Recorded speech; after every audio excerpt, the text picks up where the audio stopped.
Hello guys, and welcome back to the channel.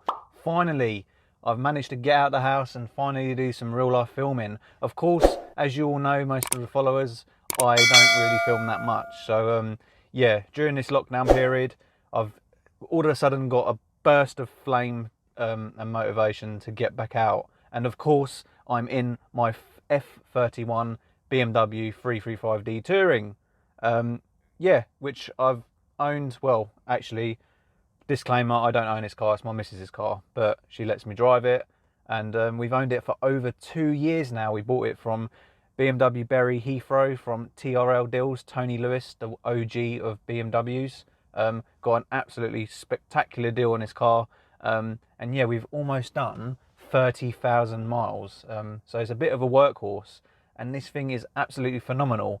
And that moves on to the topic of today's video, which is titled The 5 Things I Like About the F31 BMW 335d Touring. A bit of a mouthful, but yeah, so I'm going to get driving and talk about the 5 things that I like. Of course, following on from this video, there'll be 5 things I dislike, which is a bit of a tricky one because, as you all know, I don't really like to slate cars. But yeah, with this car particularly, there's actually not too many things wrong with it. Now, I may sound biased, but generally this is an absolutely well-built car, and I'd recommend, if anyone's looking for a BMW or just a 3 Series or a saloon type car or estate, this is the car to go for. Not only is it good value for money, especially on the used market, it's just anything else, it just blows out the water. Yeah, it's quite crazy really. Some of you may disagree. If you do, let me know in the comments what cars you think are better than the 3 Series. And lastly, of course, this isn't the current generation. This is the F31. Of course, we're now graced with the G21, which is the estate version of the new 3 Series. Yeah, I'd love to get my hands on one, but of course that costs money, and BMW aren't exactly giving small fry like me cars, so I've got to work harder, and hopefully BMW will see the content I'm making. But anyway, I'm going on too much now. Let's go for a drive, finally, and talk about the 5 things I like about the BMW.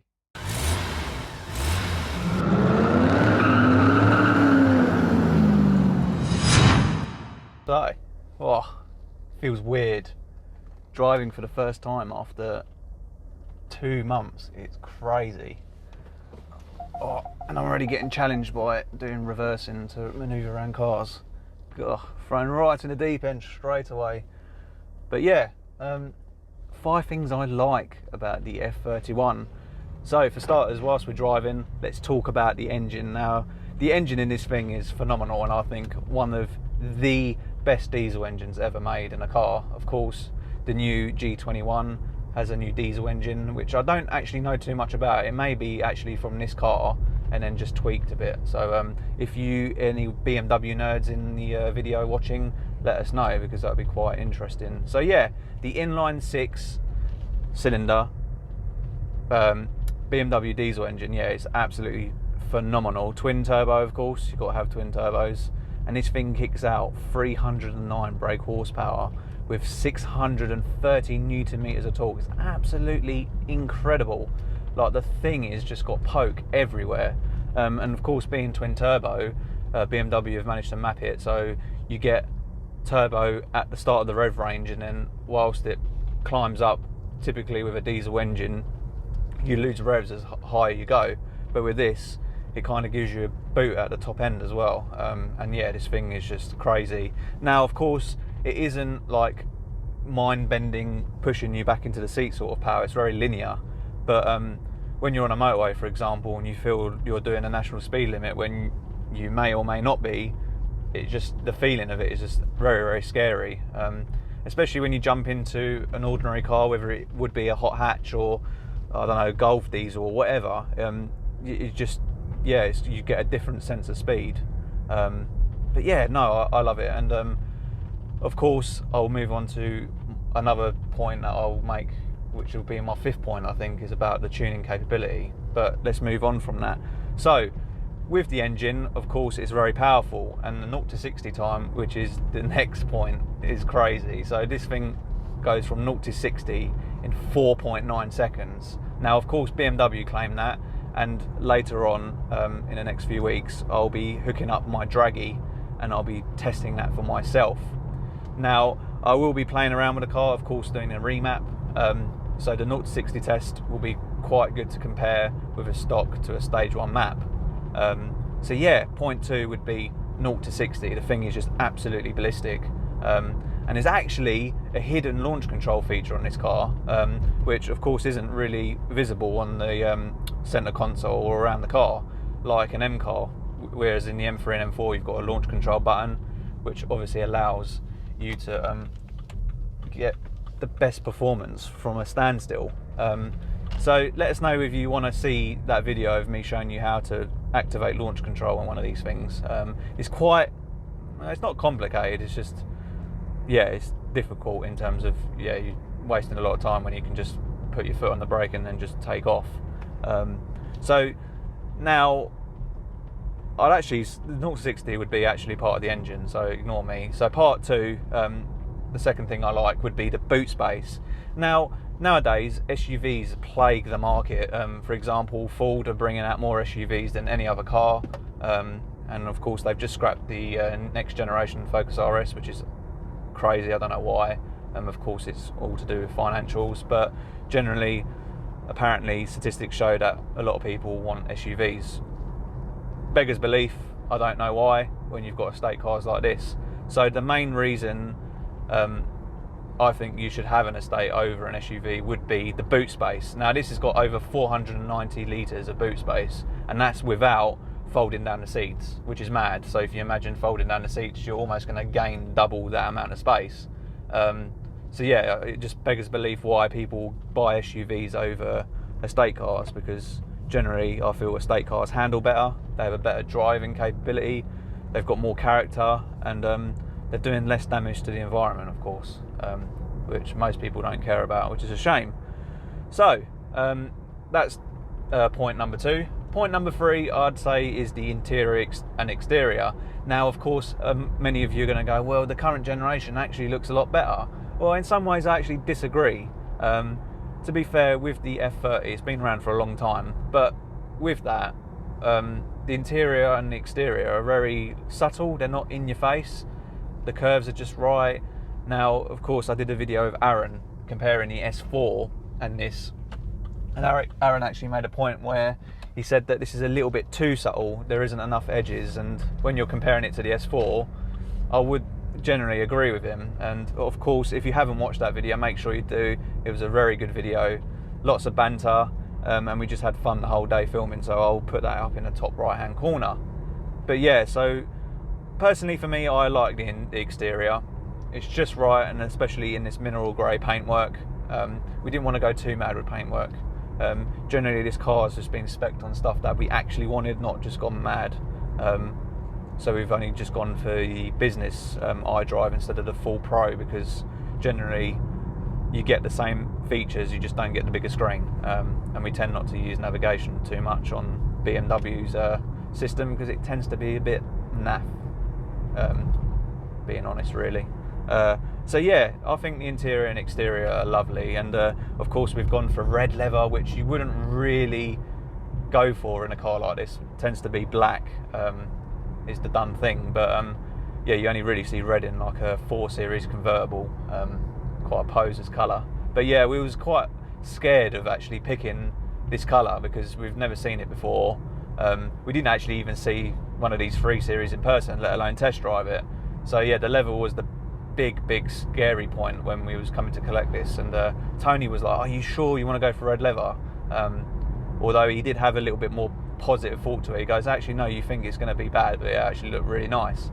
And of course it does, we really do like it. Adds a little bit more of adds a bit more vibrant environment inside the car, makes it a little bit more spacious. So yeah, I think that will cover point 3. Point 4, sorry, it was just a lorry on a roundabout, which is, it seems to be, because people have been not driving for so long, people seem to have forgotten how to drive, if that makes sense, like they're veering off into the other side of the road. Yeah, it's just stupid.